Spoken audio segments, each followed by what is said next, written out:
गुरुदेव भगवान की जय। प्यारी कृष्ण कन्हैया लाल की जय। श्री शिव महापुराण। आज तीसरा खंड है रुद्र संहिता का तृतीय खंड पार्वती खंड।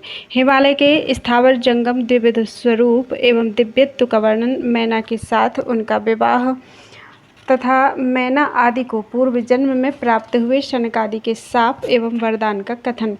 नारद जी ने पूछा, ब्राह्मण, पिता के यज्ञ में अपने शरीर का परित्याग करके दक्ष कन्या जगदम्बा सती देवी किस प्रकार गिरिराज हिमालय की पुत्री हुई? किस तरह अत्यंत उग्र तपस्या करके उन्होंने पुनः शिव को ही पति रूप में प्राप्त किया? यह मेरा प्रश्न है। आप इस पर भली भांति और विशेष रूप से प्रकाश डालिए। ब्रह्मा जी ने कहा, मुने नारद, तुम पहले पार्वती की माता के जन्म, विवाह और अन्य भक्तिभाव वर्धन चरित्र सुनो, पावन चरित्र सुनो। मुनि श्रेष्ठ, उत्तर दिशा में पर्वतों की राजा हिमवान नामक महान पर्वत हैं जो महातेजस्वी और समृद्धिशाली हैं। उसके दो रूप प्रसिद्ध हैं, एक स्थावर और दूसरा जंगम। मैं संक्षेप से उसके सूक्ष्म अर्थात स्थावर स्वरूप का वर्णन करता हूँ। वह रमणीय पर्वत नाना प्रकार के रत्नों का आकार अर्थात आकर माने खान है और पूर्व तथा पश्चिम समुद्र के भीतर प्रवेश करके इस तरह खड़ा है मानो भूमंडल को नापने के लिए कोई मानदंड हो। वह नाना प्रकार के वृक्षों से व्याप्त है और अनेक शिखरों के कारण विचित्र शोभा से संपन्न दिखाई देता है। सिंह, व्याघ्र आदि पशु सदा सुखपूर्वक उसका सेवन करते हैं। हिम का तो वह भंडार ही है, इसलिए अत्यंत उग्र जान पड़ता है। भांति भांति के आश्चर्यजनक दृश्यों से उसकी विचित्र शोभा होती है। देवता, ऋषि, सिद्ध और मुनि उस पर्वत का आश्रय लेकर रहते हैं। भगवान शिव को वह बहुत ही प्रिय है, तपस्या करने का स्थान है। स्वरूप से भी वह अत्यंत पवित्र और महात्माओं को भी पावन करने वाला है। तपस्या में वह अत्यंत शीघ्र सिद्धि प्रदान करता है। अनेक प्रकार के धातुओं की खान और शुभ है। वही दिव्य शरीर धारण करके सर्वांग सुंदर रमणीय देवता के रूप में स्थित है। भगवान विष्णु का अविकृत अंश है, इसलिए वह शैलराज साधु संतों को अधिक प्रिय है। एक समय गिरिवर हिमवान ने अपनी कुल परंपरा की स्थिति और धर्म की वृद्धि के लिए देवताओं तथा पितरों का हित करने की अभिलाषा से वहाँ अपना विवाह करने की इच्छा की। मुनीश्वर उस अवसर पर संपूर्ण देवता और स्वार्थ का विचार करके दिव्य पितरों के पास आकर उनसे प्रसन्नतापूर्वक मिले। देवताओं ने कहा, पितरों, अब आप सब लोग प्रसन्न चित्त होकर हमारी बात सुने और यदि देवताओं का कार्य सिद्ध करना आपको भी अभीष्ट हो तो शीघ्र वैसा ही करें। आपकी ज्येष्ठ पुत्री जो मैना नाम से प्रसिद्ध है, वह मंगल रूपिणी है। उसका विवाह आप लोग अत्यंत प्रसन्नतापूर्वक हिमवान पर्वत से कर दें। ऐसा करने पर आप सब लोगों को सर्वथा महान लाभ होगा और देवताओं के दुख का निवारण भी पग पग पर होता रहेगा। देवताओं की यह बात सुनकर पितरों ने परस्पर विचार करके स्वीकृति दे दी और अपनी पुत्री मैना को विधिपूर्वक हिमालय के हाथ में दे दिया। उस परम मंगलमय विवाह में बड़ा उत्सव मनाया गया। मुनीश्वर नारद, मैना के साथ हिमालय के शुभ विवाह का यह सुखद प्रसंग मैंने तुमसे प्रसन्नतापूर्वक कहा। अब और क्या सुनना चाहते हो? नारद जी ने पूछा, विद्वान, अब आदर पूर्वक मेरे सामने मैना की उत्पत्ति का वर्णन कीजिए। उसे किस प्रकार शाप प्राप्त हुआ था यह कहिए और मेरे संदेह का निवारण कीजिए। ब्रह्मा जी बोले, मुनि, मैंने अपने दक्ष नामक जिस पुत्र की पहले चर्चा की है, उनके 60 कन्याएं हुई थी जो सृष्टि की उत्पत्ति में कारण बनी। नारद, दक्ष ने कश्यप आदि श्रेष्ठ मुनियों के साथ उनका विवाह किया था। यह सब वृत्तांत तो तुम्हें विदित ही है। अब प्रस्तुत विषय को सुनो। उन कन्याओं में एक स्वधा नाम की कन्या थी जिसका विवाह उन्होंने पितरों के साथ किया। स्वधा की 3 पुत्रियां थीं जो सौभाग्यशालिनी तथा धर्म की मूर्ति थी। उनमें से ज्येष्ठ पुत्री का नाम मैना था, मझली धन्या के नाम से प्रसिद्ध थी और सबसे छोटी कन्या का नाम कलावती था। ये सारी कन्याएं पितरों की मानसी पुत्रियां थीं, उनके मन से प्रकट हुई थीं। इनका जन्म किसी माता के गर्भ से नहीं हुआ था, अतएव ये अयोनिजा थीं। केवल लोक व्यवहार से स्वधा की पुत्री मानी जाती थी। इनके सुंदर नामों का कीर्तन करके मनुष्य संपूर्ण अभीष्ट को प्राप्त कर लेता है। ये सदा संपूर्ण जगत की वंदनीय लोक माताएं हैं और उत्तम अभ्युदय से सुशोभित रहती हैं। सबकी सब परम योगिनी, ज्ञान निधि तथा तीनों लोकों में सर्वत्र जा सकने वाली हैं। मुनीश्वर, एक समय वे तीनों बहनें भगवान विष्णु के निवास स्थान श्वेत द्वीप में उनके दर्शन करने के लिए गईं। भगवान विष्णु को प्रणाम करके और भक्तिपूर्वक उनकी स्तुति करके वे उन्हीं की आज्ञा से वहां ठहर गईं। उस समय वहां संतों का बड़ा भारी समाज एकत्र हुआ था। मुने, उसी अवसर पर मेरे पुत्र शनकादि सिद्धगण भी वहां गए और श्री श्रीहरि की स्तुति वंदना करके उन्हीं की आज्ञा से वहाँ ठहर गए। शनकादि मुनि देवताओं के आदि पुरुष और संपूर्ण लोकों में वंदित हैं। वे जब वहाँ आकर खड़े हुए उस समय श्वेत द्वीप के सब लोग उन्हें देखकर प्रणाम करते हुए उठकर खड़े हो गए, परंतु ये तीनों बहनें उन्हें देखकर भी वहां नहीं उठी। इसलिए सनत कुमार ने उनको मर्यादा रक्षार्थ उन्हें स्वर्ग से दूर होकर नर स्त्री बनने का शाप दे दिया। फिर उनके प्रार्थना करने पर वे प्रसन्न हो गए और बोले। सनत कुमार ने कहा, पितरों की तीनों कन्याओं, तुम प्रसन्नचित्त होकर मेरी बात सुनो। यह तुम्हारे शोक का नाश करने वाली और सदा ही तुम्हें सुख देने वाली है। तुम में से जो ज्येष्ठ है वह भगवान विष्णु की अंशभूत हिमालय गिरी की पत्नी हो। उससे जो कन्या होगी वह पार्वती के नाम से विख्यात होगी। पितरों की दूसरी प्रिय कन्या योगिनी धन्या राजा जनक की पत्नी होगी। उसकी कन्या के रूप में महालक्ष्मी अवतीर्ण होंगी, जिसका नाम सीता होगा। इसी प्रकार पितरों की छोटी पुत्री कलावती द्वापर के अंतिम भाग में वृषभानु वैश्य की पत्नी होगी और उसकी प्रिय पुत्री राधा के नाम से विख्यात होगी। योगिनी मेनका पार्वती जी के वरदान से अपने पति के साथ उसी शरीर से कैलाश नामक परम पद को प्राप्त हो जाएंगी। धन्या और उनके पति जनक कुल में उत्पन्न हुए जीवन मुक्त महायोगी राजा शीरध्वज लक्ष्मी स्वरूप सीता के प्रभाव से वैकुंठ धाम में जाएंगे। वृषभानु के साथ वैवाहिक मंगल कृत्य संपन्न होने के कारण जीवन मुक्त योगिनी कलावती भी अपनी कन्या राधा के साथ गोलोक धाम में जाएंगी। इसमें संशय नहीं है। विपत्ति में पड़े बिना कहाँ किन की महिमा प्रकट होती है। उत्तम कर्म करने वाले पुण्यात्मा पुरुषों का संकट जब टल जाता है तब उन्हें दुर्लभ सुख की प्राप्ति होती है। अब तुम लोग प्रसन्नता पूर्वक मेरी दूसरी बात भी सुनो, जो सदा सुख देने वाली है। मैना की पुत्री जगदम्बा पार्वती देवी अत्यंत दुष्ट तप करके भगवान शिव की प्रिय पत्नी बनेगी। धन्या की पुत्री सीता भगवान श्री राम जी की पत्नी होगी और लोकाचार का आश्रय लेकर श्री राम के साथ विहार करेगी। साक्षात गोलोक धाम में निवास करने वाली राधा ही कलावती की पुत्री होगी। वे गुप्त स्नेह में बंधकर श्री कृष्ण की प्रियतमा बनेगी। ब्रह्मा जी कहते हैं, नारद इस प्रकार साप के ब्याज से दुर्लभ वरदान देकर सबके द्वारा प्रशंसित भगवान सनत कुमार मुनि भाइयों सहित वहीं अंतर्धान हो गए। तात पितरों की मानसी पुत्री वे तीनों बहनें इस प्रकार शाप मुक्त होकर सुख पाकर तुरंत अपने घर को चली गईं। अध्याय 1 और 2 पूरा हुआ। बोलो वृंदावन बिहारी लाल की जय। देवताओं का हिमालय के पास जाना और उनसे सत्कृत होकर उन्हें उमा आराधना की विधि बताकर स्वयं भी एक सुंदर स्थान में जाकर उनकी स्तुति करना। नारद जी बोले, महामते, आपने मैना के पूर्व जन्म की यह शुभ एवं अद्भुत कथा कही है। उनके विवाह का प्रसंग भी मैंने सुन लिया। अब आगे के उत्तम चरित्र का वर्णन कीजिए। ब्रह्मा जी ने कहा, नारद, जब मैना के साथ विवाह करके हिमवान अपने घर को गए तब तीनों लोकों में बड़ा भारी उत्सव मनाया गया। हिमालय भी अत्यंत प्रसन्न होकर मैना के साथ अपने सुखदायक सदन में निवास करने लगे। मुने उस समय श्री विष्णु आदि समस्त देवता और महात्मा मुनि गिरिराज के पास गए। उन देवताओं को आया देखकर महान हिमगिरि ने प्रशंसा पूर्वक उन्हें प्रणाम किया और अपने भाग्य की सराहना करते हुए भक्तिभाव से उन सब का आदर सत्कार किया। हाथ जोड़कर मस्तक झुकाकर वे बड़े प्रेम से स्तुति करने को उद्यत हुए। शैलराज के शरीर में महान रोमांच हो आया। उनके नेत्रों से प्रेम के आंसू बहने लगे। मुनि हिमशैल ने प्रसन्न मन से अत्यंत प्रेम पूर्वक प्रणाम किया और विनीत भाव से खड़े होकर श्री विष्णु आदि देवताओं से कहा। हिमाचल बोले, आज मेरा जन्म सफल हो गया, मेरी बड़ी भारी तपस्या सफल हुई, आज मेरा ज्ञान सफल हुआ और आज मेरी सारी क्रियाएं सफल हो गई। आज मैं धन्य हुआ, मेरी सारी भूमि धन्य हुई, मेरा कुल धन्य हुआ, मेरी स्त्री तथा मेरा सब कुछ धन्य हो गया। इसमें संशय नहीं है, क्योंकि आप सब महान देवता एक साथ मिलकर एक ही समय यहाँ पधारे हैं। मुझे अपना सेवक समझकर प्रसन्नतापूर्वक उचित कार्य करने के लिए आज्ञा दें। हिमगिरि का यह वचन सुनकर वे सब देवता बड़े प्रसन्न हुए और अपने कार्य की सिद्धि मनाते हुए देवताओं ने कहा, महाप्राज्ञ हिमाचल, हमारा हितकारक वचन सुनो। हम सब लोग जिस काम के लिए यहाँ आए हैं उसे प्रसन्नतापूर्वक बता रहे हैं। गिरिराज, पहले जो जगदम्बा उमा दक्ष कन्या सती के रूप में प्रकट हुई थी और रुद्र पत्नी होकर सुदीर्घ काल तक इस भूतल पर क्रीड़ा करती रही, वे ही अंबिका सती अपने पिता से अनादर पाकर अपनी प्रतिज्ञा का स्मरण करके यज्ञ में शरीर त्याग कर अपने परम धाम को पधार गई। हिमगिरे, वह कथा लोक में विख्यात है और तुम्हें भी विदित है। यदि वे सती पुनः तुम्हारे घर में प्रकट हो जाएं तो देवताओं का महान लाभ हो सकता है। ब्रह्मा जी कहते हैं, श्री विष्णु आदि देवताओं की यह बात सुनकर गिरिराज हिमालय मन ही मन प्रसन्न होकर आदर से झुक गए और बोले, प्रभु ऐसा हो तो बड़े सौभाग्य की बात है। तदनंतर वे देवता उन्हें बड़े आदर से उमा को प्रसन्न करने की विधि बताकर एवं स्वयं सदाशिव पत्नी उमा की शरण में गए। एक सुंदर स्थान में स्थित होकर समस्त देवताओं ने जगदम्बा का स्मरण किया और बारंबार प्रणाम करके वे वहां श्रद्धापूर्वक उनकी स्तुति करने लगे।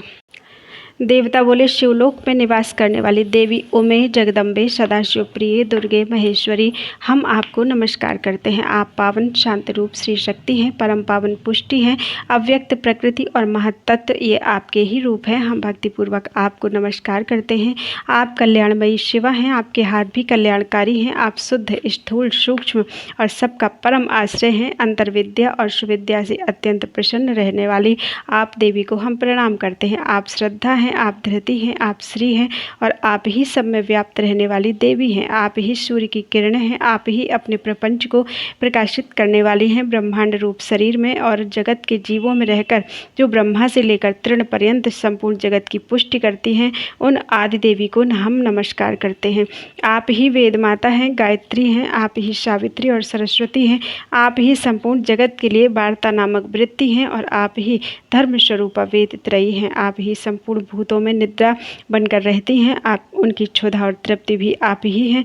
आप ही तृष्णा, कांति, छवि, तुष्टि और सदा संपूर्ण आनंद को देने वाली हैं। आप ही पुण्यकर्ताओं के यहाँ लक्ष्मी बनकर रहती हैं और आप ही पापियों के घर सदा ज्येष्ठा अर्थात लक्ष्मी की बड़ी बहन दरिद्रता के रूप में वास करती हैं। आप ही संपूर्ण जगत की शांति हैं। आप ही धारण करने वाली धात्री हैं एवं प्राणों का पोषण करने वाली शक्ति हैं। आप ही पांचों भूतों के सार तत्व को प्रकट करने वाली तत्व स्वरूपा हैं। आप ही नीतिज्ञों की नीति तथा व्यवसाय रूपणी हैं। आप ही सामवेद की गीति हैं। आप ही ग्रंथि हैं। आप ही यजुर मंत्रों की आहुति हैं। ऋग्वेद की मात्रा तथा अथर्ववेद की परम गति भी आप ही हैं, जो प्राणियों के नाक, कान, नेत्र, मुख, भुजा, वक्षस्थल और हृदय में धृति रूप से स्थित होकर सदा ही उनके लिए सुख का विस्तार करती हैं, जो निद्रा के रूप में संसार के लोगों को अत्यंत शुभग प्रतीत होती हैं। वे उमा देवी जगत की स्थिति एवं पालन के लिए हम सब पर प्रसन्न हो। इस प्रकार जगत जननी सती साध्वी महेश्वरी उमा की स्तुति करके अपने हृदय में विशुद्ध प्रेम लिए वे सब देवता उनके दर्शन की इच्छा से वहां खड़े हो गए। अध्याय 3 पूरा हुआ। बोलो वृंदावन बिहारी लाल की जय। उमा देवी का दिव्य रूप से देवताओं को दर्शन देना, देवताओं का उनसे अपना अभिप्राय निवेदन करना और देवी का अवतार लेने की बात स्वीकार करके देवताओं को आश्वासन देना। ब्रह्मा जी कहते हैं, नारद देवताओं के इस प्रकार स्तुति करने पर दुर्गम पीड़ा का नाश करने वाली जगत जननी देवी दुर्गा उनके सामने प्रकट हुई। वे परम अद्भुत दिव्य रत्नमय रथ पर बैठी हुई थी। उस श्रेष्ठ रथ में घुंघरू लगे हुए थे और मुलायम बिस्तर बिछे थे। उनके श्री विग्रह का एक एक अंग करोड़ों सूर्यों से भी अधिक प्रकाशमान और रमणीय था। ऐसे अवयवों से वे अत्यंत उद्भासित हो रही थीं। सब ओर फैली हुई अपनी तेजो राशि के मध्य भाग में वे विराजमान थी। उनका रूप बहुत ही सुंदर था और उनकी छवि की कहीं तुलना नहीं थी।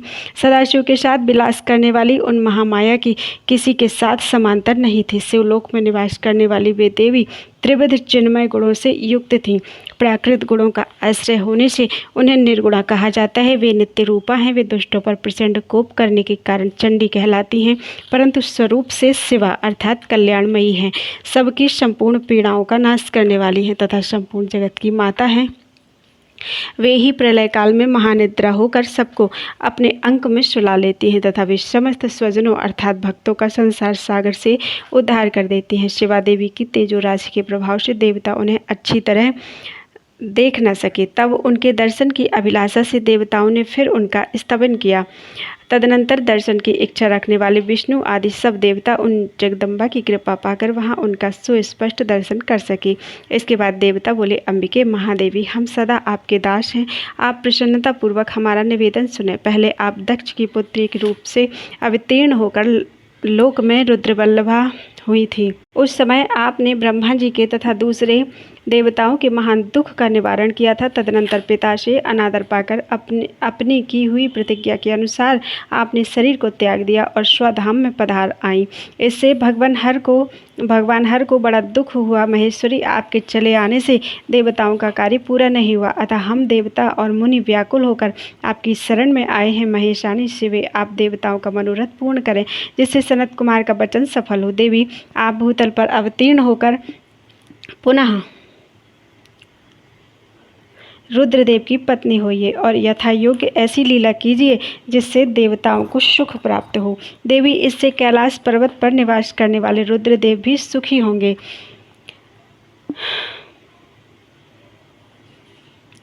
आप ऐसी कृपा करें जिससे सब सुखी हों और सबका सारा दुख नष्ट हो जाए। ब्रह्मा जी कहते हैं, नारद, ऐसा कहकर विष्णु आदि सब देवता प्रेम में मग्न हो गए और भक्ति से विनम्र होकर चुपचाप खड़े रहे। देवताओं की यह स्तुति सुनकर शिवा देवी को भी बड़ी प्रसन्नता हुई। उनके हेतु का विचार करके अपने प्रभु शिव का स्मरण करती हुई भक्त वत्सला दयामयी उमा देवी उस समय विष्णु आदि देवताओं को संबोधित करके हंसकर बोली। उमा ने कहा, हे हरे, हे विधे और हे देवताओं तथा मुनियों, तुम सब लोग अपने मन से व्यथा को निकाल दो और मेरी बात सुनो। मैं तुम पर प्रसन्न हूँ, इसमें संशय नहीं है। सब लोग अपने अपने स्थान को जाओ और चिरकाल तक सुखी रहो। मैं अवतार लेकर मैना की पुत्री होकर उन्हें सुख दूंगी और रुद्रदेव की पत्नी हो जाऊंगी। यह मेरा अत्यंत गुप्त मत है। भगवान शिव की लीला अद्भुत है, वह ज्ञानियों को भी मोह में डालने वाली है। देवताओं, उस यज्ञ में जाकर पिता के द्वारा अपने स्वामी का अनादर देख जब से मैंने दक्ष जनित शरीर को त्याग दिया है, तभी से वे मेरे स्वामी कालाग्नि रुद्रदेव तत्काल दिगंबर हो गए। वे मेरी ही चिंता में डूबे रहते हैं। उनके मन में यह विचार उठा करता है कि धर्म को जानने वाली सती मेरा रोष देखकर पिता के यज्ञ में गई और वहाँ मेरा अनादर देखकर मुझ में प्रेम होने के कारण उसने अपना शरीर त्याग दिया। यही सोचकर वे घर बार छोड़ अलौकिक वेश धारण करके योगी हो गए। मेरी स्वरूप भूता सती के वियोग को वे महेश्वर सहन नहीं कर सके। देवताओं, भगवान रुद्र की भी यह अत्यंत इच्छा है कि भूतल पर मैना और हिमाचल के घर में मेरा अवतार हो, क्योंकि वे पुनः मेरा पाणी ग्रहण करने की अधिक अभिलाषा रखते हैं। अतः मैं रुद्रदेव के संतोष के लिए अवतार लूंगी और लौकिक गति का आश्रय लेकर हिमालय पत्नी मैना की पुत्री होंगी। ब्रह्मा जी कहते हैं, नारद, ऐसा कहकर जगदम्बा शिवा उस समय समस्त देवताओं के देखते देखते अदृश्य हो गई और तुरंत अपने लोक में चली गई। तदनंतर हर्ष से भरे हुए विष्णु आदि समस्त देवता और मुनि उस दिशा को प्रणाम करके अपने अपने धाम में चले गए। अध्याय 4 पूरा हुआ। बोल वृंदावन बिहारी लाल की जय। मैना को प्रत्यक्ष दर्शन देकर शिवा देवी का उन्हें अभिष्ट वरदान से संतुष्ट करना तथा मैना से मैनाक का जन्म। नारद जी ने पूछा, पिताजी, जब देवी दुर्गा अंतर्धान हो गई और देवगण अपने अपने धाम में चले गए, उसके बाद क्या हुआ? ब्रह्मा जी ने कहा, मेरे पुत्रों में श्रेष्ठ विप्रवर नारद, जब विष्णु आदि देव समुदाय हिमालय और मैना को देवी की आराधना का उपदेश देकर चले गए, तब गिरिराज हिमाचल और मैना दोनों दंपत्ति ने बड़ी भारी तपस्या आरंभ की। वे दिन रात शंभु और शिवा का चिंतन करते हुए भक्ति युक्त चित्त से नित्य उनकी सम्यक रीति से आराधना करने लगे। हिमवान की पत्नी मैना बड़ी प्रसन्नता से शिव सहित शिवा देवी की पूजा करने लगी।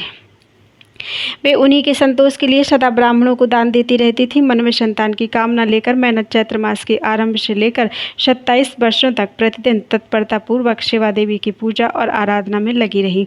वे अष्टमी को उपवास करके नवमी को लड्डू, बलि सामग्री, पीठी, खीर और गंध पुष्प आदि देवी को भेंट करती थी। गंगा के किनारे औषधि पृष्ठ में उमा की मिट्टी की मूर्ति बनाकर नाना प्रकार की वस्तुएं समर्पित करके उसकी पूजा करती थी। मैना देवी कभी निराहार रहती, कभी व्रत के नियमों का पालन करती, कभी जल पीकर रहती और कभी हवा पीकर ही रह जाती थी।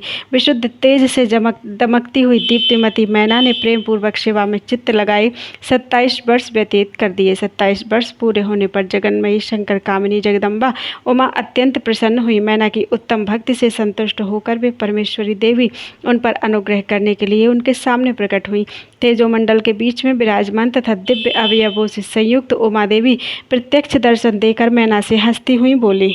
देवी ने कहा, गिरिराज हिमालय की रानी महासाध्वी मैना, मैं तुम्हारी तपस्या से अत्यंत प्रसन्न हूँ। तुम्हारे मन में जो अभिलाषा हो उसे कहो। मैना, तुमने तपस्या, व्रत और समाधि के द्वारा जिस जिस वस्तु के लिए प्रार्थना की है वह सब मैं तुम्हें दूंगी। तब मैना ने प्रत्यक्ष प्रकट हुई कालिका देवी को देखकर प्रणाम किया और इस प्रकार कहा। मैना बोली, देवी, इस समय मुझे आपके रूप का प्रत्यक्ष दर्शन हुआ है, अतः मैं आपकी स्तुति करना चाहती हूँ। कालिके, इसके लिए आप प्रसन्न हो। ब्रह्मा जी कहते हैं, नारद, मैना के ऐसा कहने पर सब मोहिनी कालिका देवी ने मन में अत्यंत प्रसन्न होकर अपनी दोनों बाहों से खींचकर मैना को हृदय से लगा लिया। इससे उन्हें तत्काल महाज्ञान की प्राप्ति हो गई। फिर तो मैना देवी प्रिय वचनों द्वारा भक्तिभाव से अपने सामने खड़ी हुई कालिका की स्तुति करने लगी। मैना बोली, जो महामाया जगत को धारण करने वाली चंडिका, लोक धारणी तथा संपूर्ण मनोवांछित पदार्थों को देने वाली है, उन महादेवी को मैं प्रणाम करती हूँ। जो नित्य आनंद प्रदान करने वाली माया, योग निद्रा, जगत जननी तथा सुंदर कमलों की माला से अलंकृत है, उन नित्य सिद्धा उमा देवी को मैं नमस्कार करती हूँ। जो सबकी मातामही, नित्य आनंदमयी, भक्तों के शोक का नाश करने वाली तथा कल्प पर्यंत नारियों एवं प्राणियों की बुद्धि रूपिणी है, उन देवी को मैं नमस्कार करती हूँ। आप यतियों के अज्ञानमय बंधन के नाश की हेतुभूता ब्रह्म विद्या हैं, फिर मुझ जैसी नारियां आपके प्रभाव का क्या वर्णन कर सकती हैं। अथर्ववेद की जो हिंसा अर्थात मारण आदि का प्रयोग है, वह आप ही हैं। देवी, आप मेरे अभीष्ट फल को सदा प्रदान कीजिए। भावहीन अर्थात आकार रहित तथा अदृश्य नित्यानित्य तन्मात्राओं से आप ही पंचभूतों के समुदाय को संयुक्त करती हैं। आप ही उनकी शाश्वत शक्ति हैं। आप का स्वरूप नित्य है। आप समय समय पर योग युक्त एवं समर्थ नारी के रूप में प्रकट होती हैं। आप ही जगत की योनि और आधार शक्ति हैं। आप ही प्राकृत तत्वों से परे नित्या प्रकृति कही गई हैं, जिसके द्वारा ब्रह्मा के स्वरूप को वश में किया जाता है अर्थात जाना जाता है। वह नित्या विद्या आप ही हैं। माता, आज मुझ पर प्रसन्न होइए। आप ही अग्नि के भीतर व्याप्त उग्रदाही का शक्ति हैं। आप ही सूर्य किरणों में स्थित प्रकाशी का शक्ति हैं। चंद्रमा में जो आह्लादी का शक्ति है, वह भी आप ही हैं। ऐसी आप चंडी देवी का मैं स्तवन और वंदन करती हूँ। आप स्त्रियों को बहुत प्रिय है। ऊर्ध्वरेता ब्रह्मचारियों की ध्येयभूता नित्य ब्रह्म शक्ति भी आप ही हैं। संपूर्ण जगत की वांछा तथा श्रीहरि की माया भी आप ही हैं। जो देवी इच्छानुसार रूप धारण करके सृष्टि पालन और संहारमयी हो उन कार्यों का संपादन करती हैं तथा ब्रह्मा, विष्णु एवं रुद्र के शरीर की भी हेतुभूता हैं, वे आप ही हैं। देवी, आज आप मुझ पर प्रसन्न हो, आपको पुनः मेरा नमस्कार है। ब्रह्मा जी कहते हैं, नारद, मैना के इस प्रकार स्तुति करने पर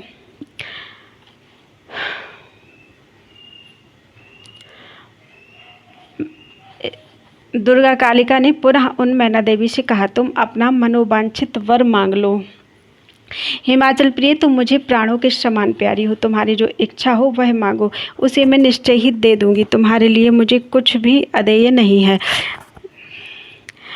महेश्वरी उमा का यह अमृत के समान मधुर वचन सुनकर हिमगिरी कामिनी मैना बहुत संतुष्ट हुई और इस प्रकार बोली, शिवे, आपकी जय हो, जय हो।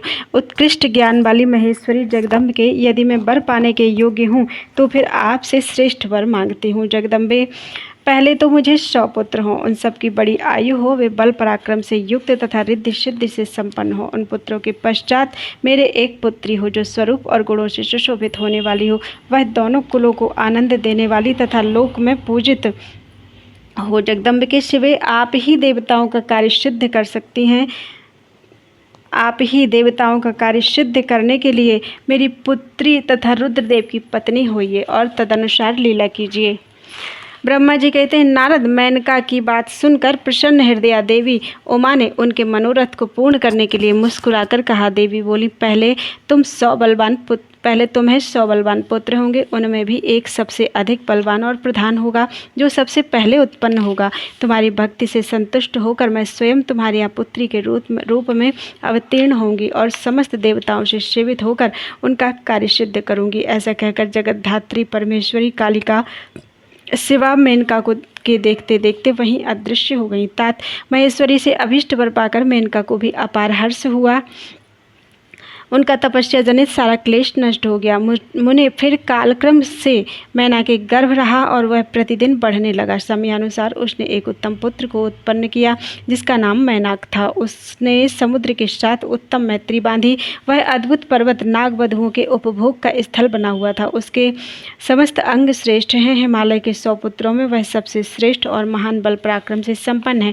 अपने से या अपने बाद प्रकट हुए समस्त पर्वतों में एकमात्र मैनाक ही पर्वतराज के पद पर प्रतिष्ठित है। अध्याय 5 पूरा हुआ। बोलो वृंदावन बिहारी लाल की जय। देवी उमा का हिमवान के हृदय तथा मैना के गर्भ में आना, गर्भस्था देवी का देवताओं द्वारा स्तवन, उनका दिव्य रूप में प्रादुर्भाव, माता मैना से बातचीत तथा नवजात कन्या के रूप में परिवर्तित होना। ब्रह्मा जी कहते हैं, नारद, तदनंतर मैना और हिमालय आदरपूर्वक देव कार्य की सिद्धि के लिए कन्या प्राप्ति के हेतु वहां जगत जननी भगवती उमा का चिंतन करने लगे, जो प्रसन्न होने पर संपूर्ण अभीष्ट वस्तुओं को देने वाली हैं। वे महेश्वरी उमा अपने पूर्ण अंश से गिरिराज हिमवान के चित्त में प्रविष्ट हुई। इससे उनके शरीर में अपूर्व एवं सुंदर प्रभा उतर आई। वे आनंद मग्न होकर अत्यंत प्रकाशित होने लगी। उस अद्भुत तेजो राशि से संपन्न महामना हिमालय अग्नि के समान अदृश्य हो गए। तत्पश्चात सुंदर कल्याणकारी समय में गिरिराज हिमालय ने अपनी प्रिया मैना के उदर में शिवा के उस परिपूर्ण अंश का आधान किया। इस तरह गिरिराज की पत्नी मैना ने हिमवान के हृदय में विराजमान करुणानिधान देवी की कृपा से सुखदायक गर्भ धारण किया। संपूर्ण जगत की निवासभूता देवी के गर्भ में आने से गिरि प्रिया मैना सतत तेजोमंडल के बीच में स्थित होकर अधिक शोभा पाने लगी। अपनी प्रिया शुभांगी मैना को देखकर गिरिराज हिमवान बड़ी प्रसन्नता का अनुभव करने लगे। गर्भ में जगदम्बा के आ जाने से वे महान तेज से संपन्न हो गई थी। मुने उस अवसर में विष्णु आदि देवता और मुनियों ने वहां आकर गर्भ में निवास करने वाली शिवा देवी की स्तुति की और तदनंतर महेश्वरी की नाना प्रकार से स्तुति करके प्रसन्न चित्त हुए वे सब देवता अपने अपने धाम को चले गए। जब 9वां महीना बीत गया और 10वां भी पूरा हो चला, तब जगदम्बा कालिका ने समय पूर्ण होने पर गर्भस्थ शिशु की जो गति होती है उसी को धारण किया अर्थात जन्म ले लिया। उस अवसर पर आद्याशक्ति सतीसाध्वी शिवा पहले मेनका के सामने अपने ही रूप से प्रकट हुई। बसंत ऋतु में चैत्र मास की 9वीं तिथि को मृगशिरा नक्षत्र में आधी रात के समय चंद्रमंडल से आकाश गंगा की भांति मेनका के उदर से देवी शिवा का अपने ही स्वरूप में प्रादुर्भाव हुआ। उस समय संपूर्ण संसार में प्रसन्नता छा गई। अनुकूल हवा चलने लगी जो सुंदर सुगंधित एवं गंभीर थी। उस समय जल की वर्षा के साथ फूलों की वृष्टि हुई। विष्णु आदि सब देवता वहां आए। सबने सुखी होकर प्रसन्नता के साथ जगदम्बा के दर्शन किए और शिव लोक में निवास करने वाली दिव्य रूपा महामाया शिव कामनी मंगलमयी कालिका माता का स्तवन किया। नारद जब देवता लोग स्तुति करने चले गए तब मेनका उस समय प्रकट हुई। नीलकमल दल के समान कांति वाली श्यामवर्णा देवी को देखकर अतिशय आनंद का अनुभव करने लगी। देवी के उस दिव्य रूप का दर्शन करके गिरिप्रिया मैना को ज्ञान प्राप्त हो गया। वे उन्हें परमेश्वरी समझकर अत्यंत हर्ष से उल्लसित हो उठी और संतोषपूर्वक बोली। मैना ने कहा, जगदम्बे महेश्वरी, आपने बड़ी कृपा की जो मेरे सामने प्रकट हुई। अंबिके, आपकी बड़ी शोभा हो रही है। हे शिवे, आप संपूर्ण शक्तियों में आद्या शक्ति तथा तीनों लोकों की जननी हैं। देवी, आप भगवान शिव को सदा ही प्रिय हैं तथा संपूर्ण देवताओं से प्रशंसित पराशक्ति हैं। महेश्वरी, आप कृपा करें और इसी रूप से मेरे ध्यान में स्थित हो जाएं। साथ ही मेरी पुत्री के अनुरूप प्रत्यक्ष दर्शनीय रूप धारण करें। ब्रह्मा जी कहते हैं, नारद पर्वत पत्नी मैना की यह बात सुनकर अत्यंत प्रसन्न हुई। शिवा देवी ने उस प्रिया को इस प्रकार उत्तर दिया। देवी बोली, मैना, तुमने पहले तत्परता पूर्वक मेरी बड़ी सेवा की थी। उस समय तुम्हारी भक्ति से प्रसन्न होकर मैं वर देने के लिए तुम्हारे निकट आई। वर मांगो। मेरी इस वाणी को सुनकर तुमने जो वर मांगा वह इस प्रकार है। महादेवी, आप मेरी पुत्री हो जाएं और देवताओं का हित साधन करें। तब मैंने तथास्तु कहकर तुम्हें सादर यह वर दे दिया और मैं अपने धाम को चली गई।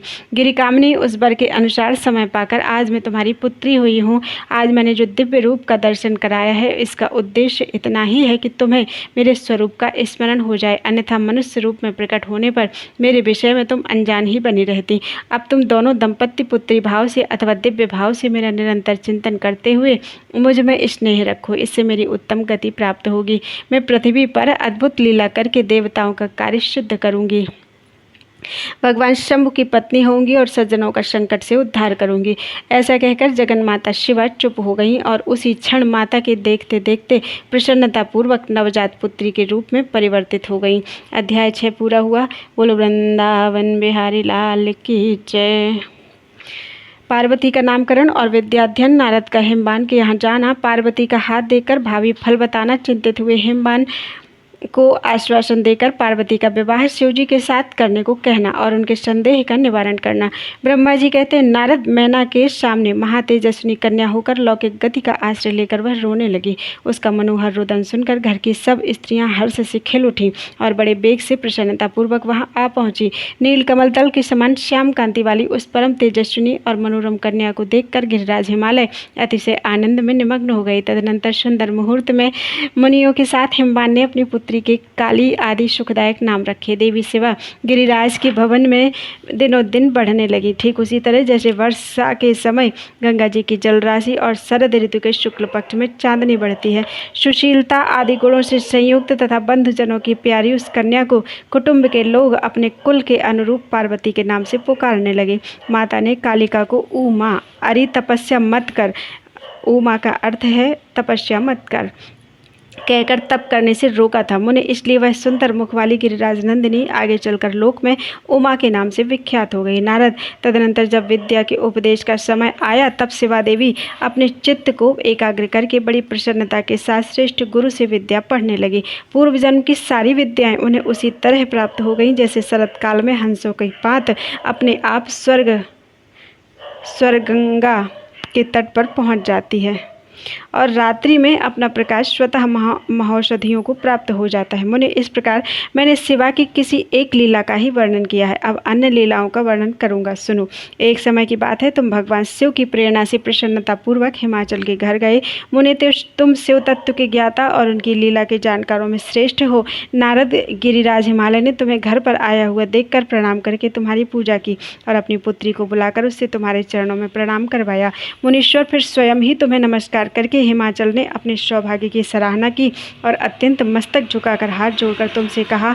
हिमालय बोले, हे मुनि नारद, ब्रह्मपुत्रों में श्रेष्ठ ज्ञानवान प्रभु, आप सर्वज्ञ हैं और कृपापूर्वक दूसरों के उपकार में लगे रहते हैं। मेरी पुत्री की जन्म कुंडली में जो गुण दोष हो उसे बताइए। मेरी बेटी किसकी सौभाग्यवती प्रिय पत्नी होगी? ब्रह्मा जी कहते हैं, मुनि श्रेष्ठ, तुम बातचीत में कुशल और कौतुकी तो हो ही। गिरिराज हिमालय के ऐसा कहने पर तुमने कालिका का हाथ देखा और उसके संपूर्ण अंगों पर विशेष रूप से दृष्टिपात करके हिमालय से इस प्रकार कहना आरंभ किया। नारद बोले, शैलराज और मैना, आपकी यह पुत्री चंद्रमा की आदि कला के समान बढ़ी है। समस्त शुभ लक्षण इसके अंगों की शोभा बढ़ाते हैं। यह अपने पति के लिए अत्यंत सुखदायिनी होगी और माता पिता की भी कीर्ति बढ़ाएगी। संसार की समस्त नारियों में यह परम साध्वी और स्वजनों को सदा महान आनंद देने वाली होगी। गिरिराज, तुम्हारी पुत्री के हाथ में सब उत्तम लक्षण ही विद्यमान है। केवल एक ऐसा रेखा विलक्षण है, उसका यथार्थ फल सुनो। इसे ऐसा पति प्राप्त होगा जो योगी, नंग धड़ंग रहने वाला, निर्गुण और निष्काम होगा। उसके न माँ होगी न बाप, उसे मान सम्मान का भी कोई ख्याल नहीं रहेगा और वह सदा अमंगल वेश धारण करेगा। ब्रह्मा जी कहते हैं, नारद, तुम्हारी इस बात को सुनकर और सत्य मानकर मैना तथा हिमाचल दोनों पति पत्नी बहुत दुखी हुए, परंतु जगदम्बा शिवा तुम्हारे ऐसे वचन को सुनकर और लक्षणों द्वारा उस भावी पति को शिव मानकर मन ही मन हर्ष से खिल उठी। नारद जी की बात कभी झूठी नहीं हो सकती, यह सोचकर शिवा भगवान शिव के युगल चरणों में संपूर्ण हृदय से अत्यंत स्नेह करने लगी। नारद, उस समय मन ही मन दुखी होकर हिमवान ने तुमसे कहा, मुनि, उस रेखा का फल सुनकर मुझे बड़ा दुख हुआ है। मैं अपनी पुत्री को उससे बचाने के लिए क्या उपाय करूं? मुने, तुम महान कौतुक रचने वाले और वार्तालाप विशारद हो। हिमवान की बात सुनकर अपने मंगलकारी वचनों द्वारा उनका हर्ष बढ़ाते हुए तुमने इस प्रकार कहा। नारद बोले, गिरिराज, तुम स्नेह पूर्वक सुनो, मेरी बात सच्ची है, वह झूठ नहीं होगी। हाथ की रेखा ब्रह्मा जी की लिपि है, निश्चय ही वह मिथ्या नहीं हो सकती। अतः शैलप्रवर इस कन्या को वैसा ही पति मिलेगा, इसमें संशय नहीं है। परंतु इस रेखा के कुफल होने से बचने के लिए एक उपाय भी है, उसे प्रेम पूर्वक सुनो। उसे करने से तुम्हें सुख मिलेगा। मैंने जैसे वर का निरूपण किया है वैसे ही भगवान शंकर हैं, वे सर्वसमर्थ हैं और लीला के लिए अनेक रूप धारण करते रहते हैं। उनमें समस्त कुलक्षण सद्गुणों के समान हो जाएंगे। समर्थ पुरुष में कोई दोष भी हो तो वह उसे दुख नहीं देता, असमर्थ के लिए ही वह दुखदायक होता है। इस विषय में सूर्य, अग्नि और गंगा का दृष्टांत सामने रखना चाहिए। इसलिए तुम विवेक पूर्वक अपनी कन्या शिवा को भगवान शिव के हाथ में सौंप दो। भगवान शिव सबके ईश्वर से वे निर्विकार, सामर्थ्यशाली और अविनाशी हैं। वे जल्दी ही प्रसन्न हो जाते हैं, अतः शिवा को ग्रहण कर लेंगे, इसमें संशय नहीं है। विशेषता वे तपस्या के वश में हो जाते हैं। यदि शिवा तप करे तो सब ठीक हो जाए। सर्वेश्वर शिव सब प्रकार से समर्थ हैं, वे इंद्र के वज्र का भी विनाश कर देते हैं। ब्रह्मा जी उनके अधीन हैं तथा वे सबको सुख देने वाले हैं। पार्वती भगवान शंकर की प्यारी पत्नी होंगी, वह सदा रुद्रदेव के अनुकूल रहेगी, क्योंकि यह महासाध्वी और उत्तम व्रत का पालन करने वाली हैं तथा माता पिता के सुख को बढ़ाने वाली हैं। यह तपस्या करके भगवान शिव के मन को अपने वश में कर लेंगी और वे भगवान भी इसके सिवा किसी दूसरी स्त्री से विवाह नहीं करेंगे। इन दोनों का प्रेम एक दूसरे के अनुरूप है। वैसा उच्च कोटि का प्रेम ना तो किसी का हुआ है, ना इस समय है और ना आगे होगा। गिरिश्रेष्ठ, इन्हें देवताओं की कार्य करने हैं। उनके उनके जो काम नष्ट प्राय हो गए हैं, उन सब का इनके द्वारा पुनः उज्जीवन या उद्धार होगा। अद्रिराज, आपकी कन्या को पाकर ही भगवान हर अर्धनारीश्वर होंगे। इन दोनों का पुनः हर्षपूर्वक मिलन होगा। आपकी यह पुत्री अपनी तपस्या के प्रभाव से सर्वेश्वर महेश्वर को संतुष्ट करके उनके शरीर के आधे भाग को अपने अधिकार में कर लेगी, उनका अर्धांग बन जाएगी। गिरिश्रेष्ठ, तुम्हें अपने यह कन्या भगवान शंकर के सिवा दूसरे किसी को नहीं देनी चाहिए। यह देवताओं का गुप्त रहस्य है, इसे कभी प्रकाशित नहीं करना चाहिए। हिमालय ने कहा, ज्ञानी मुनि नारद, मैं आपको एक बात बता रहा हूँ, से प्रेमपूर्वक सुनिए और आनंद का अनुभव कीजिए। सुना जाता है महादेव जी सब प्रकार की आसक्तियों का त्याग करके अपने मन को संयम में रखते हुए नित्य तपस्या करते हैं। देवताओं की भी दृष्टि में नहीं आते। देवर्षि ध्यान मार्ग में स्थित हुए वे भगवान शंभु पर ब्रह्म में लगे हुए अपने मन को कैसे हटाएंगे, ध्यान छोड़कर विवाह करने को कैसे उद्यत होंगे, इस विषय में मुझे महान संदेह है। दीपक की लौ के समान प्रकाशमान अविनाशी प्रकृति से परे निर्विकार, निर्गुण, सगुण, निर्विशेष और निरीह जो परब्रह्म है, वही उनका अपना सदाशिव नामक स्वरूप है। अतः वे उसी का सर्वत्र साक्षात्कार करते हैं, किसी बाह्य अनात्म वस्तु पर दृष्टि नहीं डालते। मुने, यहाँ आए हुए किन्नरों के मुख से उनके विषय में नित्य ऐसी ही बात सुनी जाती, क्या वह बात मिथ्या ही है?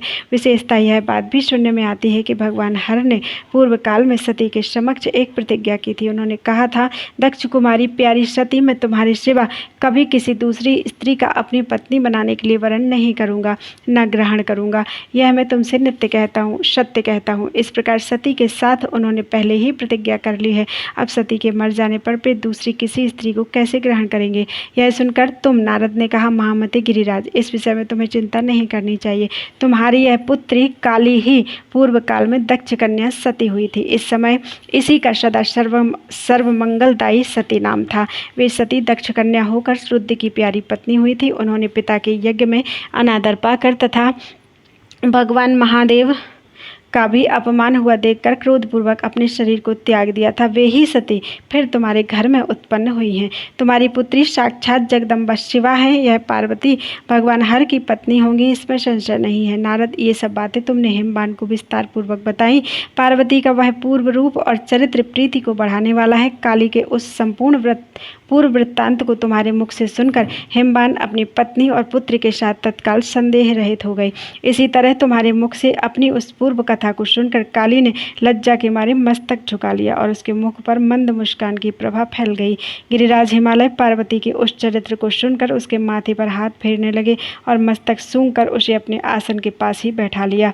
नारद, इसके पश्चात तुम उसी क्षण प्रसन्नतापूर्वक स्वर्गलोक को चले गए और गिरिराज हिमवान भी मन ही मन मनोहर आनंद से युक्त होकर अपने सर्वसंपत्तिशाली भवन में प्रविष्ट हो गए। बोलो वृंदावन बिहारी लाल की जय। अध्याय 7 और 8 पूरा हुआ। मैना और हिमालय की बातचीत, पार्वती तथा हिमवान के स्वप्न तथा भगवान शिव से मंगल ग्रह की उत्पत्ति का प्रसंग। ब्रह्मा जी कहते हैं, नारद, जब तुम स्वर्गलोक को चले गए तब से कुछ काल और व्यतीत हो जाने पर एक दिन मैना ने हिमवान के निकट जाकर उन्हें प्रणाम किया। फिर खड़ी होकर भी गिरिकामिनी मैना अपने पति से विनयपूर्वक बोली। मैना ने कहा, प्राणनाथ, उस दिन नारद मुनि ने जो बात कही थी उसको स्त्री स्वभाव के कारण मैंने अच्छी तरह नहीं समझा। मेरी तो यह प्रार्थना है कि आप कन्या का विवाह किसी सुंदर वर के साथ कर दीजिए। वह विवाह सर्वथा अपूर्व सुख देने वाला होगा। गिरजा का वर शुभ लक्षणों से संपन्न और कुलीन होना चाहिए। मेरी बेटी मुझे प्राणों से भी अधिक प्रिय है। वह उत्तम वर पाकर जिस प्रकार भी प्रसन्न और सुखी हो सके वैसा कीजिए। आपको मेरा नमस्कार है। ऐसा कहकर मैना अपने पति के चरणों पर गिर पड़ी। उस समय उनके मुख पर आंसुओं की धारा बह रही थी। प्राज्ञ शिरोमणि हिमवान ने उन्हें उठाया और यथावत समझाना प्रारंभ किया। हिमालय बोले, देवी मेनके, मैं यथार्थ और तत्व की बात बताता हूँ, सुनो। भ्रम छोड़ो, मुनि की बात कभी झूठी नहीं हो सकती। यदि बेटी पर तुम्हें स्नेह है तो उसे सादर शिक्षा दो कि वह भक्तिपूर्वक सुस्थिर सो स्थिर चित्त से भगवान शंकर के लिए तप करें। मेनके यदि भगवान शिव प्रसन्न होकर काली का पानी ग्रहण कर लेते हैं तो सब शुभ ही होगा। नारद जी का बताया हुआ अमंगल या अशुभ नष्ट हो जाएगा। शिव के समीप सारे अमंगल सदा मंगल रूप हो जाते हैं। इसलिए तुम पुत्री को शिव की प्राप्ति के लिए तपस्या करने की शीघ्र शिक्षा दो। ब्रह्मा जी कहते हैं, नारद हिमवान की यह बात सुनकर मैना को बड़ी प्रसन्नता हुई। वे तपस्या में रुचि उत्पन्न करने के लिए पुत्री को उपदेश देने के निमित्त उसके पास गईं, परंतु बेटी के सुकुमार अंग पर दृष्टिपात करके मैना के मन में बड़ी व्यथा हुई। उनके दोनों नेत्रों में तुरंत आंसू भर आए। फिर तो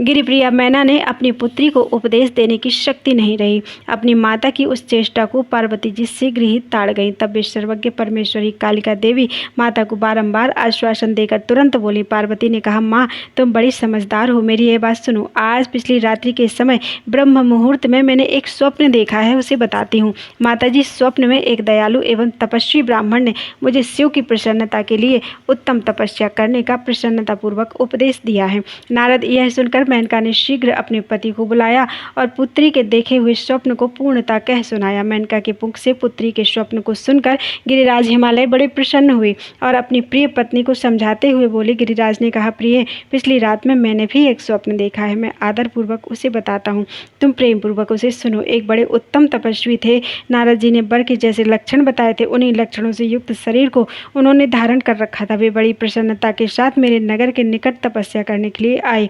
उन्हें देखकर मुझे बड़ा हर्ष हुआ और मैं अपनी पुत्री को साथ लेकर उनके पास गया। उस समय मुझे ज्ञात हुआ कि नारद जी के बताए हुए वर भगवान शंभु ये ही हैं। तब मैंने उन तपस्वी की सेवा के लिए अपनी पुत्री को उपदेश देकर उनसे भी प्रार्थना की कि वे इसकी सेवा स्वीकार करें, परंतु उस समय उन्होंने मेरी बात नहीं मानी। इतने में ही वहाँ सांख्य और वेदांत के अनुसार बहुत बड़ा विवाद छिड़ गया। तदनंतर उनकी आज्ञा से मेरी बेटी वहीं रह गई और अपने हृदय में उन्हीं की कामना रखकर भक्तिपूर्वक उनकी सेवा करने लगी। सुमुखी, यही मेरा देखा हुआ स्वप्न है जिसे मैंने तुम्हें बता दिया। अतः प्रिय, मैंने कुछ काल तक इस स्वप्न के फल की परीक्षा या प्रतीक्षा करनी चाहिए। इस समय यही उचित जान पड़ता है। तुम निश्चित समझो, यही मेरा विचार है। ब्रह्मा जी कहते हैं, मुनीश्वर नारद ऐसा कहकर गिरिराज हिमवान और मेनका शुद्ध हृदय से उस स्वप्न के फल की परीक्षा एवं प्रतीक्षा करने लगे। देवर से शिवभक्त शिरोमणि भगवान शंकर का यश परम पावन, मंगलकारी, भक्तिवर्धक और उत्तम है। तुम इसे आदरपूर्वक सुनो। दक्ष यज्ञ से अपने निवास स्थान कैलाश पर्वत पर आकर भगवान शंभु प्रिया विरह से कातर हो गए और प्राणों से भी अधिक प्यारी सती देवी का हृदय से चिंतन करने लगे। अपने पार्षदों को बुलाकर सती के लिए शोक करते हुए उनके प्रेम वर्धक गुणों का अत्यंत प्रीतिपूर्वक वर्णन करने लगे। यह सब उन्होंने सांसारिक गति को दिखाने के लिए किया। फिर गृहस्थ आश्रम की सुंदर स्थिति तथा नीति रीति का परित्याग करके वे दिगंबर हो गए और सब लोकों में उन्मत्त की भांति भ्रमण करने लगे। लीला कुशल होने के कारण विरही की अवस्था का प्रदर्शन करने लगे। सती के विरह से दुखित होकर कहीं भी उनका दर्शन ना पाकर भक्त कल्याणकारी भगवान शंकर पुनः कैलाश गिरी पर लौट आए और मन को यत्नपूर्वक एकाग्र करके उन्होंने समाधि लगा ली, जो समस्त दुखों का नाश करने वाली है। समाधि में वे अविनाशी स्वरूप का दर्शन करने लगे। इस तरह तीनों गुणों से रहित होकर वे भगवान शिव चिरकाल तक सुस्थिर भाव से समाधि लगाए बैठे रहे। वे प्रभु स्वयं ही माया के अधिपति निर्विकार पर ब्रह्म है। तदनंतर जब असंख्य वर्ष व्यतीत हो गए तब उन्होंने समाधि छोड़ी। उसके बाद तुरंत ही जो चरित्र हुआ उसे मैं तुम्हें बताता हूँ। भगवान शिव के ललाट से उस समय श्रम जनित पसीने की एक बूंद पृथ्वी पर गिरी और तत्काल एक शिशु के रूप में परिणत हो गई। मुने, उस बालक 4 भुजाएं थी, शरीर की कांति लाल थी और आकार मनोहर था। दिव्य द्युति से दीप्तिमान वह शोभाशाली बालक अत्यंत दुस्सह तेज से संपन्न था। तथापि उस समय लोकाचार प्राण परमेश्वर शिव के आगे वह साधारण शिशु की भांति रोने लगा। यह देखकर पृथ्वी भगवान शंकर से भय मानकर उत्तम बुद्धि से विचार करने के पश्चात सुंदर स्त्री का रूप धारण करके वहां प्रकट हुई। उन्होंने उस सुंदर बालक को तुरंत उठाकर अपनी गोद में रख लिया और अपने ऊपर प्रकट होने वाले दूध को ही स्तन्य के रूप में उसे पिलाने लगी। उन्होंने स्नेह से उसका मुंह चूमा और अपने ही बालक मानकर हंस हंस कर उसे खिलाने लगी। परमेश्वर शिव का हित साधन करने वाली पृथ्वी देवी सच्चे भाव से स्वयं उसकी माता बन गई। संसार की सृष्टि करने वाले परम कौतुकी एवं विद्वान अंतर्यामी शंभु वह चरित्र देखकर हंस पड़े और पृथ्वी को पहचान कर उनसे बोले, धरणी तुम धन्य हो, मेरे इस पुत्र का प्रेम पूर्वक पालन करो। यह श्रेष्ठ शिशु मुझ महातेजस्वी शंभु के श्रमजल अर्थात पसीने से तुम्हारे ही ऊपर उत्पन्न हुआ है। वसुधे, यह प्रियकारी बालक यद्यपि मेरे श्रम जल से प्रकट हुआ है, तथापि तुम्हारे नाम से तुम्हारे ही पुत्र के रूप में इसकी ख्याति होगी। यह सदा त्रिविध तापों से रहित होगा, अत्यंत गुणवान और भूमि देने वाला होगा। यह मुझे सुख प्रदान करेगा, तुम इसे अपनी रुचि के अनुसार ग्रहण करो। ब्रह्मा जी कहते हैं, नारद ऐसा कहकर भगवान शिव चुप हो गए। उनके हृदय से विरह का प्रभाव कुछ कम हो गया। उनमें विरह क्या था? वे लोकाचार का पालन कर रहे थे। वास्तव में सत्पुरुषों के प्रिय श्री रुद्रदेव निर्विकार परमात्मा ही हैं। शिव की उपर्युक्त आज्ञा को शिरोधार्य करके पुत्र सहित पृथ्वी देवी शीघ्र ही अपने स्थान को चली गई। उन्हें आत्यंतिक सुख मिला। वह बालक भौम अर्थात मंगल के नाम से प्रसिद्ध होकर युवा होने पर तुरंत काशी चला गया और वहां उसने दीर्घ काल तक भगवान शंकर की सेवा की। विश्वनाथ जी की कृपा से ग्रह की पदवी पाकर वे भूमि कुमार शीघ्र ही श्रेष्ठ एवं दिव्यलोक में चले गए, जो शुक्र लोक से परे हैं। यही मंगल सीता के भाई कहलाते हैं। हमने कहीं पे कथा पढ़ी थी। बोलो वृंदावन बिहारी लाल की जय। 9 और 10 पूरे हुए।